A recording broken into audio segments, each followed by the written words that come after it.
Magandang araw mga kapolitika at welcome back dito sa ating YouTube channel.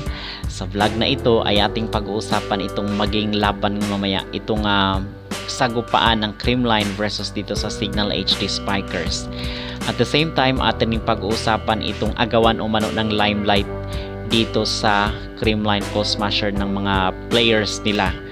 And on the other hand, ating pag-uusapan kung talaga nga bang maglalaro itong si Alyssa Valdez at si Toots Carlos dito sa gaganapin na finals mamaya. Bago ang lahat ay huwag kalimutang mag-like at mag-subscribe muna kayo dito sa ating YouTube channel para updated kayo dito sa ating mga latest volleyball issue. So kahapon po, surprisingly is naglaro na po itong si Gemma Galanza dito sa kanyang kupunan na CCS. And in fact, na-report natin ito dito sa ating YouTube channel na kung saan is bago pa man is nag-announce na meron ng pronouncement itong kailang coach na si Coach Sherwin. Ang sabi niya is willing or gustong-gusto na daw maglaro nitong si Gemma Galanza dito sa kanyang kupunan. At kasi long overdue na nga na hinihintay siya ng kanyang mga supporters na makapaglaro dito sa loob ng court. Kumbaga is hindi lang puro sideline itong si Gemma Galanza na kung saan is nakaupo, but happy to say na kahapon is naglaro itong si Gemma Galanza. At yung kaibahan kasi sa kanya mga kapolitika is madali siyang makakonect dito sa mga players ng Creamline kasi nga galing siya sa Team Alas and nakakonect agad siya dito sa kanyang kupunan. And in fact, nasa 13 points yung binigay ni Gemma Galanza dito sa kanyang team kasi nga 3 sets lang yung naging laro nila kontra dito sa Farm Fresh Foxes, which is expected naman yun. So kahapon din is napag-usapan natin yung mga posibleng MVP, at the same time yung mga sino ba yung mga performer dito sa Creamline. But actually lahat naman sila ng mga performer, but meron talaga mga players na nangingibabaw yung kailang galing. So na-mention natin itong si Bernadette Pons, at the same time itong si MJ Gumabaw na kung saan is ikakasal na.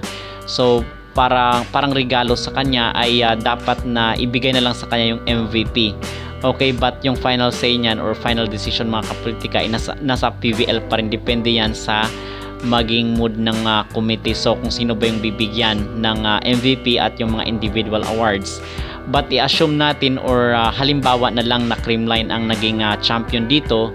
So dito na magkakatalo kung sino ba yung mga bibigyan ng award. Ito bang si Gemma Galanza or yung kanyang mga kasamahan ng mga players. So kumbaga is para sa atin naman, ano ba yung ating masabi? Kasi ito yung mga agam-agam or mga worries ng mga tao mga kapolitika na baka maagawan yung mga dating mga players, especially to sa reinforcement at to sa invitational na naghirap dito at ibibigay lang pala dito sa kay Gemma Galanza. Kasi ito yung na baka daw mawala yung chemistry, baka daw mabangko yung ibang mga players. So ito yung mga pinangangambahan ng mga netizen.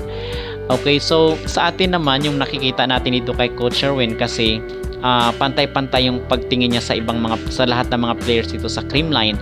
And in fact, lahat nga ng mga players dito is nabibigyan ng opportunity na makapaglaro sa loob ng court. So ibig sabihin walang tapon dito sa mga players ng Creamline. Talagang lahat ay lumalabas yung galing kung dito napupunta sa Creamline. Ito yung na-obserbahan ko, personal na pananaw ko mga kapolitika, at base rin sa aking mga nakikita kasi kahit na mga average na mga players ay talagang lumalabas yung galing nila kung napupunta dito, nakakasampa dito sa Creamline co-smasher. Hindi katulad sa ibang team na weather lang yung laro. So dito sa Creamline, ibahin nyo po yung kanilang talagang strategy nila is iba. So ito yung napapansin ko. So dito mga kapolitika ay yun nga ang sinasabi natin na hindi naman siguro ganun na magkakaroon ng sapawan dito sa limelight kung sino ba yung maging star talaga dito sa PVL Invitational. Siguro naman ay itong ginawa ni Galanza dito sa kanyang team ay para lang doon sa kanyang mga supporters na naghihintay na kung saan is matagal na rin na hindi siya nakikita dito sa kanyang kupunan. Siguro pinagbigyan niya yung mga panawagan at talagang public demand itong appearance ni Galanza dito sa Creamline.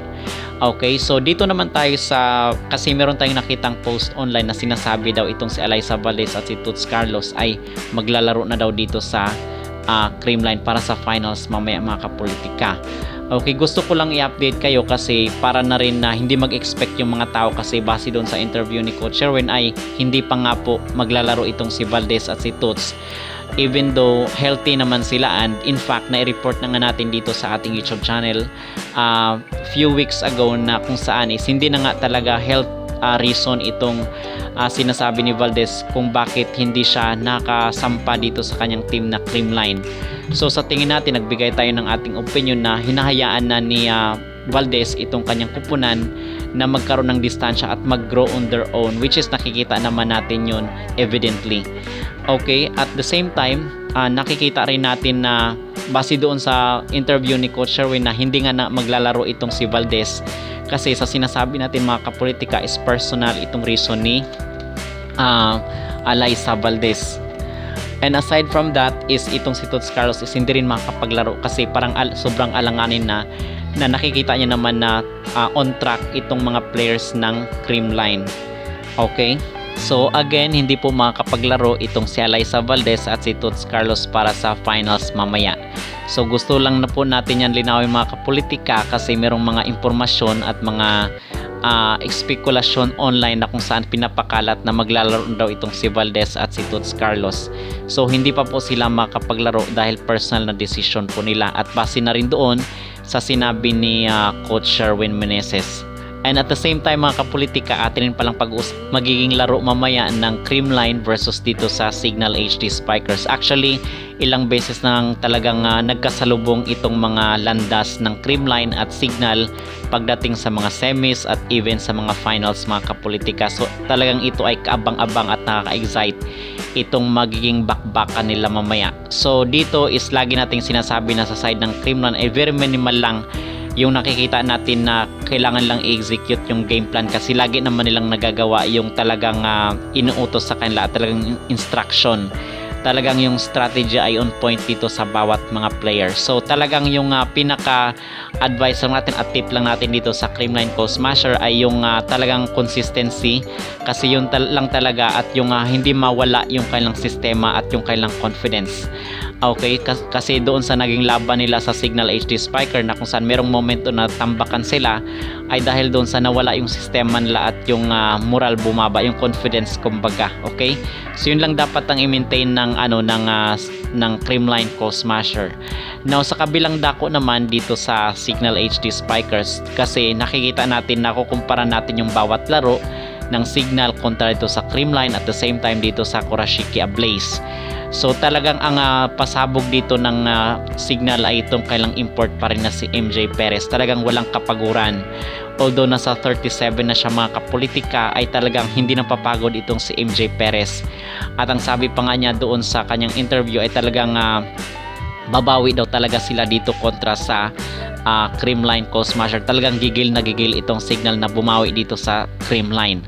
Now ngayon ang ating kasi nakikita ko dito sa Signal ang talagang factor talaga dito sa Signal talagang ang game changer talaga kung ikukumpara mo doon sa laro nila sa Creamline ay itong si Makandili, itong kailang libero.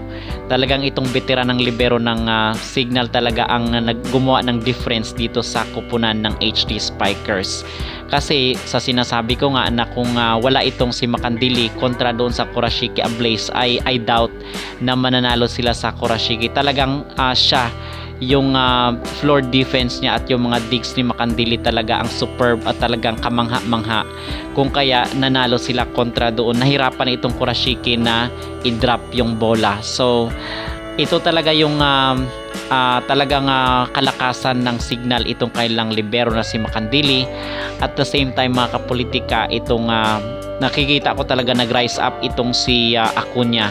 So isa rin ito sa mga threat or banta dito sa Creamline. And itong si MJ Perez of course na talagang bomba dito sa side ng Signal HD Spikers. But itong si Molina kahapon nakita natin na medyo off yung laro at talagang medyo weather lang din. But hindi natin alam yung magiging estilo ng laro ni Molina mamaya. And itong si Basas is medyo okay rin siya kung ikukumpara dito sa naging performance ni Gandler na hirap nga na i-drop yung bola rin. So depende po yan sa maging mood ng laro nila mamaya mga kapolitika kasi pag nababantayan niya ng ibang mga players or mga defenders ng Creamline ay talagang yun ang naging reason bakit nag-o-off yung laro ng isang player. Okay, so far ito yung naging update natin dito sa Creamline Call Smasher. Again, mamaya na po yung laro nila sa final. 6 PM po yan mga kapolitika. Okay, so Ano ang inyong masasabi dito sa mga issue na kung saan is nagkakasapawan na daw ng limelight dito sa Creamline Close Smasher? At the same time, ano sa tingin nyo or sino sa tingin nyo ang mananalo mamaya? Ito bang Signal or itong Creamline Close Smasher? Mag-comment down below at huwag kalimutang mag-like at mag-subscribe na rin kayo para updated kayo dito sa ating mga latest volleyball issue.